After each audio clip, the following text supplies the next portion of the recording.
Hey everyone, I'm making another video. This is going to be the next part of the beginner's guide or deck building guide for Commander or EDH. Next step is going to be lands. Now, when people first think of beginner tips and things like that, this is where they usually start. Well, it's not a bad idea. I think it's not the best because lands are very particular for whatever deck you might have.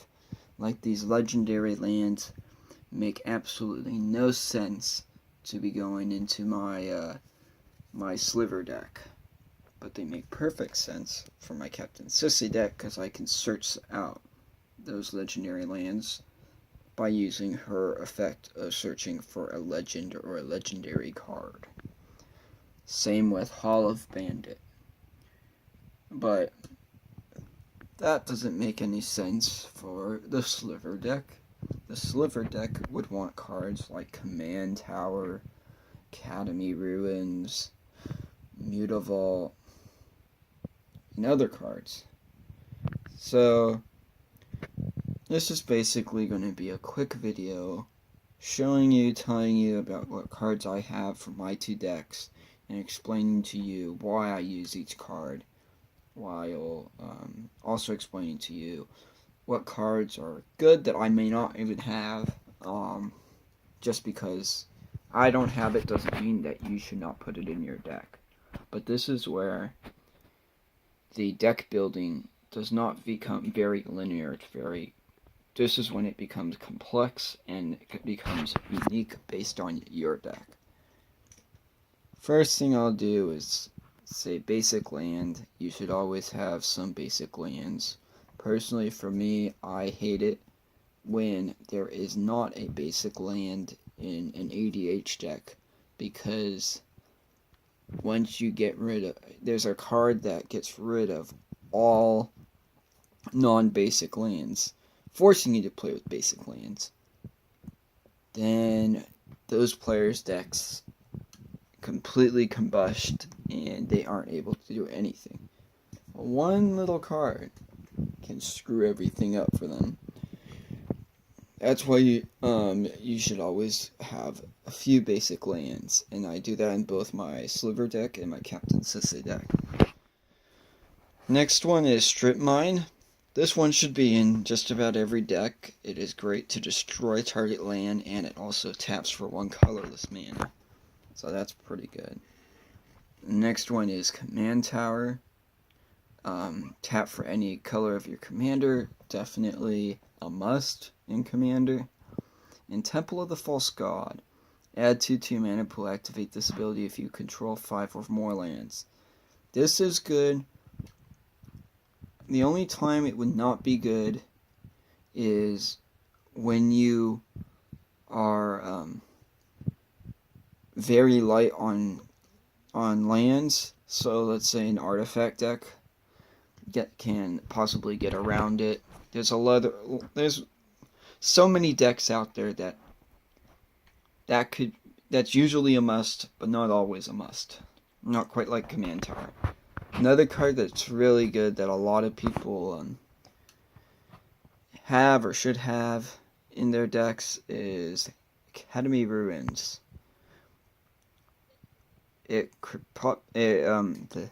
creates 1 colorless mana, but if you use its second ability, put target artifact card in your graveyard on top of your library. This is a very, very good card, and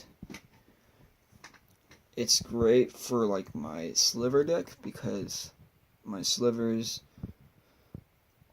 need the artifacts to get the bump that it needs, like Coat of Arms and other cards like that. So that's how I'm able to combo off and get my creatures big enough to fight and win. That's really their only way, kind of, in my deck, of winning. Mutavault is another good card. It taps for 1 colorless mana, and then Mutavault becomes a 2/2 creature with all creature types until end of turn. It's still a land. This, I would say, this one is more I would use in every deck. This one it should be used in most decks that have blue. If you don't have blue, obviously you're not going to be able to use it. That's why I can't use it with my Captain Sisse deck, which is too bad. But it is what it is. Then you got this specialty lands. There's lands that are special to just dragons and other lands. This one is special for slivers. And those ones are obviously going to be good for only specific types. I'm going to go over to the other specific types of lands, the Castle and Temple of Grandfathers. These are both cards that are good because they're legendaries for my Captain Sisse deck that I mentioned before. But besides that, they're not very good at all. Same with the Hall Bandit Lord. It's probably only good in Captain Sisse, not good for anything else. This helps me, however, a lot in my Captain Sisse deck because this card allows me to have my creatures come in with haste. That means that before I had this card, my creatures could not attack the same turn they came on the field. That's like the second effect has. Unfortunately, you guys come and play tapped, but there are also ways around that as well too. Next two cards, Evolving Wilds and Terramorphic Expanse. People get pretty scared on these, but I use these both in my slivers, and I think it's great. If you're having issues with mana, this helps a lot, and it also is a great filler card. And filler cards are, if you're at like 95 cards and you don't know what else to put, these are perfect to put in. They will do nothing, but they're basically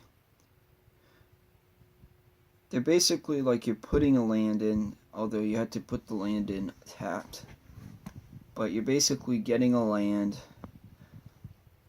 the same land, and you're playing with pretty much 2 less cards in your deck, which can help immensely for some decks like mine. So I'm going to go into the more specific cards that will help majority of decks depending on your colors.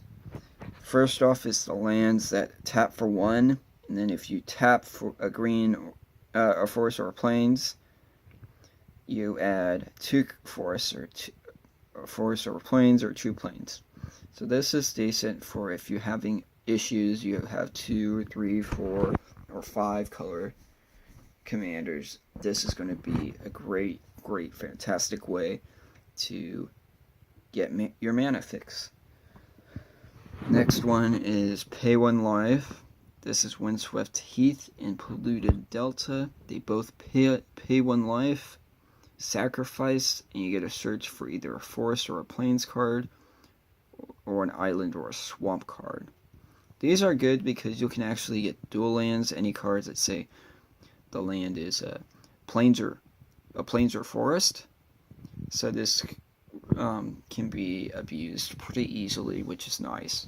I'm getting a card that I ordered that is a dual that I'll show you guys at some point later when I get it, and I'll show you what I mean by this, because this is how my deck works for one of the